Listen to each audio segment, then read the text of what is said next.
Hello, hello, good evening. How are you doing? Hope your day has been going well or has gone well, depending on where you are. I hope all work is going on fine and business, if you're into business as well. Welcome to the channel and thanks for tuning in. Okay, so the topic of discussion today is about a video I watched on YouTube about a Nigerian doctor, Dr. Emeka, and it was interviewed by Niger on BBC and GB News. So he was asking question about the Nigerian students that are coming in with their dependents, and the way this doctor responded, it was so impressive. I'm so proud of him. I like the fact that he did not bring the country down, the Nigeria down. He didn't bring the UK down either. So I will play the video right now. So we will watch it and I'm going to give my own thoughts about it. Immigration, because it turns out that through the student visa program, the number of Nigerian students who've then been able to bring a dependent relative in this country runs at about 1-for-1. 34,000 Nigerians given student visas and 32,000 dependents coming in their wake. Now, I'm not suggesting for a moment there's anything illegal about this, but when you think that a total of 1.1 million visas of various kinds were given out last year, you begin to understand why the British population has risen by 10 million since the year 2000, and 85% of that is due to immigration. Now, no one's suggesting that there aren't some great people coming into this country, because there are some great people coming into this country, but a rise of 10 million, it's completely out of control. Well, joining me is somebody of Nigerian descent. He's a regular on GB News. Hi. And Dr. Emeka, you appear on all of our programs. You are absolutely proud of your Nigerian heritage and your British present, and you're there in the health service and you're doing great stuff, and that's great, and we love that. But when you look at these numbers, I mean, frankly, if every single person that comes from Nigeria as a student is then allowed to bring a dependent relative, it's a bit of a joke, isn't it? I wouldn't say that. I think you have to understand where these people are coming from. Imagine leaving your country, your home country, your whole family, you're coming to a new country in, a search of better education, better jobs, a better lifestyle. You can't just leave everyone there. You also want to bring people in there so they can also develop in that country as well. And being somebody who was a product of that, because when I came many, many years ago, my dad came as a doctor, as a surgeon, to come work here in the NHS. At that point, myself and my siblings, we were dependents. We were young. We couldn't work. We were just living at the time. We didn't have citizenship. We had to wait and get our British passports. And then we were able to go through the system, and I was able to school here, go to medical school here. My sister was able to school here. No, you've done very well. You've done incredibly well, and that's terrific, and that's an example. We've been exactly in that how position. this can work. What I'm saying when to it you, works. what I'm saying to you is, one of the, there you are working for the NHS. One of the reasons we've got a 6.7 million waiting list is that our population has exploded totally out of control. We don't actually have the health service, the schools, the roads to cope with a population rising like this. It's true, but then when you think of what these students are studying and what they're contributing to in society, then it makes it seem a little bit more logical. Because if you think about the NHS, around 15% of the NHS are people who don't identify as British. And that's not to count people like myself who have British citizenship, a British passport, but I'm also dual nationality because I'm Nigerian. So then you think about this, in London, 27% of people working in the NHS aren't British, and Nigerians are the third most populated country from outside the EU that come and actually drive the NHS workforce. So we're saying the poor countries will strip out your talent, will take away your nurses and doctors. They're probably more needed there, aren't they? Well, I wouldn't call them poor countries. I call them developing economies. And secondly, these people who come here and study here also have their opportunities to go home and give their talents back. So my plan, obviously, is to do a lot back in my country. I was trained here in the UK. I was fortunate enough to be given the resources to study here and work in the NHS, which is great. And then I've seen how healthcare systems can work, and then I'm trying my best to go back and implement them there too. You see absolutely no problem with this. Nigerian citizens accounted for 40% overall of all dependents who accompanied foreign students in the 12 months this year. Does it strike you as a bit odd that one country should be 40% of all dependents that come accompanying students? No, I think it's because of our culture and how we see it. I think we really value it when it's very difficult for a Nigerian who's studying in Nigeria to be able to get a student visa or get a working visa here. And when we do, we want to obviously make the best of it. And that's providing a better life for yourself and your family, and thinking that your family can go through a system with the kids who have grown up here and develop and possibly give back to our country if we can. Well, never let it be said. Yep. We don't allow both sides of the argument on Yep, this programme. correct. And you've done a great job, and we love Thank people you. like you coming here, but I'm just suggesting. I understand, There has I to be an upper understand. limit somewhere. Yeah. Listen, thank you. We'll see you again on GB News very, very soon. Now, a couple of What the Farage. Okay, welcome back. So you've watched that for yourself. So I actually like the fact that Dr. Emeka was able to acknowledge the fact that he was also given the opportunity here. He did not run the country down, and at the same time, he acknowledged his birth country, his motherland country, and I'm sure when his parents are watching this, they will be proud of him as well. So the way the question was being thrown at him and the way he responded sensibly, he also was able to, in a way, correct him when he said the poor country, and he said he wouldn't say that he said a developed country. I like that area as well. So I would like to talk about the Nigerians that are doing the jackpotting. So for people that are not Nigerians, although that don't know what jackpotting means, it means people that are in the other country, foreign country, and they're moving to maybe US, UK, Canada, any other country, So that's jackpotting.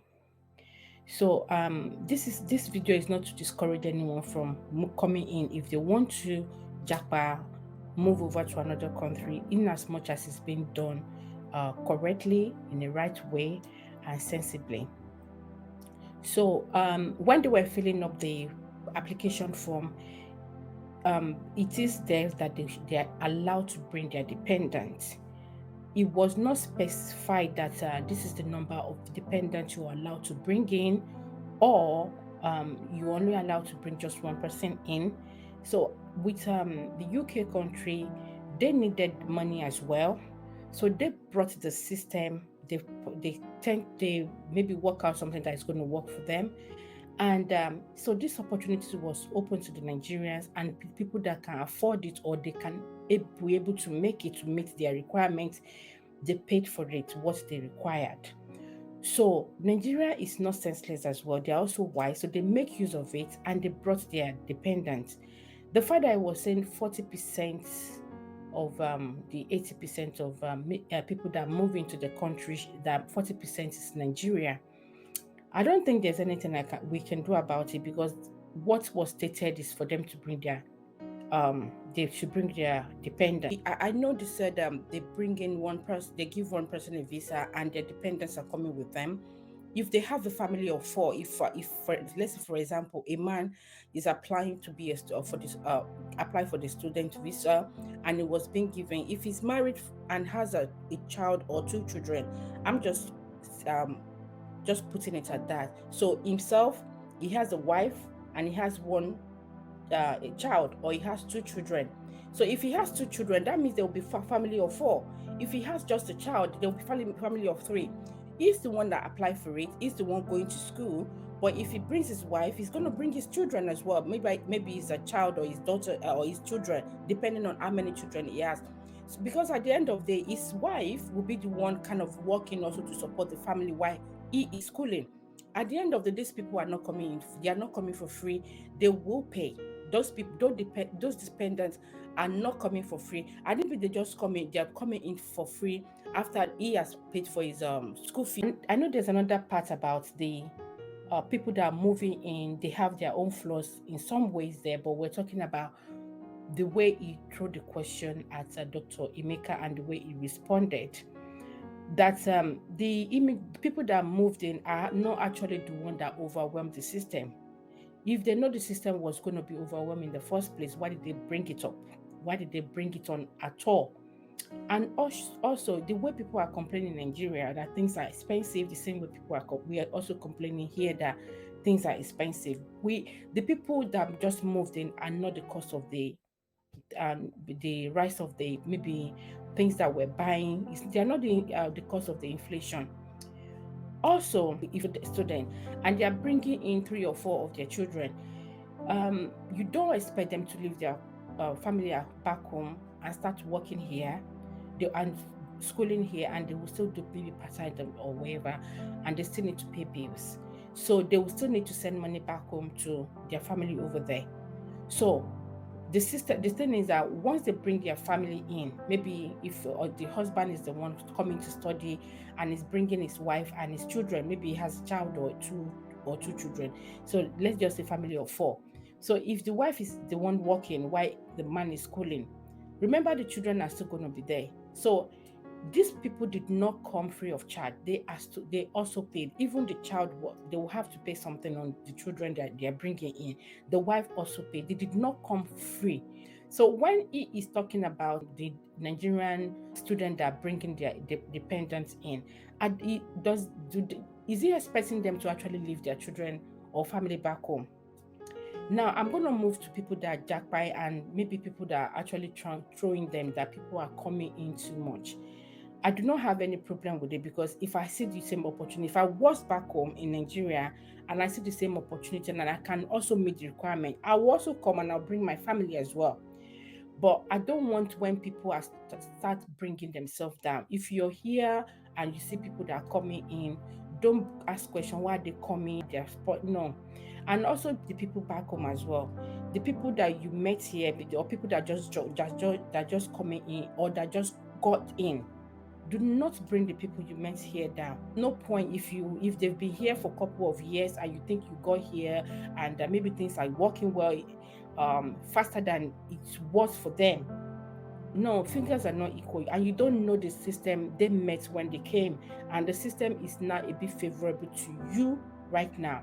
And I think the message that some people pass across back home makes it look as if everything is just rosy. Things are also expensive here. It might be better for people that are struggling in Nigeria, because we have a lot of people that are in Nigeria, they are doing much better than people that are here. They are doing much better than me. So, and we know some people will say they cannot live in the UK, they can't live abroad. They can only come to the UK for holiday, to come to spend the money and just relax for a few weeks, and they will go back. But aside that, they can't live, they can't face all the stress or waking up early in the morning while it's very cold, and trying to warm water and all that. Some said they can't face it, they can only come for holiday. That's what they like, and they're doing better in Nigeria. So in as much as some people are jackpotting, some people don't want to. And I hope this is well encouraged. This encourage a lot of people that are coming to the country. That even when you see people that are saying, "Oh, why are they coming with so many people?" I do understand the people here. We here too, it feels a bit pressured, but so every country has their ups and downs, their flaws. Even UK is not. It's not like they don't have their flaws as well. So people are just managing with it. In as much as we're complaining about the economy, there's a lot going on. The way they are complaining back home in Nigeria, we are also complaining here. The sky is so wide that they said just you alone cannot contain it. So you can't stop someone. You're trying to discourage someone that wouldn't stop you from. I'm going to stop you from progressing. So people should not beat themselves just because some people are complaining, some people want to jackpot, or some people that are here that don't want to help. If you can help, if you can help, but some can't help, and they don't have to really state the reason. Just as some people back home want to know the reason why they can't help. Just they might not be able to want to say. So I just want people to understand that it's not everyone that can help. If we have the opportunity of Nigeria being better, will people still want to jackpot? There are some people that still want to live. They don't want to live in Nigeria. They would rather just come go home to Nigeria for holiday and go back to their base. And if UK is being exchanged to Nigeria, the same way UK will be complaining, the same way is everywhere. So it's because they have a lot of laws here that, if you commit a crime, there's something you will face the consequence. It's not like when it's back home that some people have their way of, people will start throwing that, oh, maybe they were not caught red-handed and all that. It's just that their system is a little bit better than Nigeria. We accept that fact. But the fact that this guy actually did not bring the country down, like I said, I am encouraged, and I want to give that kudos to him, and also to encourage people that are coming in as well. Of course, do it responsibly. Do not run anyone down. The people you met here, and if you're actually leaving, do not run the people you are leaving back home down as well. And the people that are already here, do not run anyone back home down. It is one love that we need. Is there anything I haven't really touched here? I've touched about people that are coming that needs to bring their family in, because they also need, if not, they'll be paying bills. If they have house rent over there, I mean, if they've not bought, if they don't have a house as an already bought house, if they're renting, they will have to be paying rent over there, and also paying rent here as well, and paying bills. It's going to be overwhelming from that person studying as well, and it's going to be grumpy. So they don't want divided family as well. They're going to be bored as well. They'll be lonely, and the children as well. So it is better they come with their family, and work things out. How maybe the wife will be working, or if it's the husband that is studying, or if it's the wife that is studying, the other party will be working, and they will still have to do the school runs as well. It's not like back home that you can usually just give your children to, maybe you expect them to walk to school themselves, or maybe you have people that will help you. It's a bit of a twist here, not as it used to be back home. I don't know how the system is right now, how they pick up the children, but it isn't that easy as people thought it is. So these are the things that we need to consider when we're throwing each other about why are people jackpying, and the question that Ninja threw at Dr. Emeka.